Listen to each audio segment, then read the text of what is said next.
السلام علیکم ناظرین، میں ہوں سلوہ اسنین اور آپ دیکھ رہے ہیں سوریا نیوز HD۔ آئیے نظر ڈالتے ہیں آج کی اہم خبروں پر۔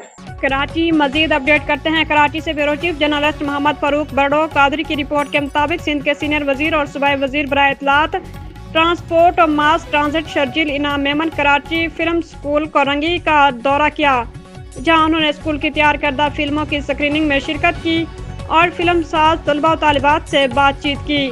فلم سازی سے منسلک طلباء و طالبات نے اپنے پروجیکٹس کے حوالے سے سینئر وزیر شرجیل انعام میمن کو آگاہی دی۔ میڈیا سے گفتگو کرتے ہوئے شرجیل انعام میمن نے کہا کہ وہ کراچی فلم سکول میں آج دوسری مرتبہ آئے ہیں اور یہ پاکستان کا واحد ادارہ ہے جو فلم سازی میں 1 سالہ ڈپلومہ دیتا ہے۔ ان کا کہنا تھا کہ کراچی فلم سکول کا قیام نوجوانوں کو ایسا پلیٹ فارم فراہم کرنے کے لیے کیا گیا ہے جہاں وہ اپنا کیریئر بنا سکیں اور فلم اور ڈرامہ کے ذریعے مثبت پیغام تک دنیا تک پہنچ سکیں۔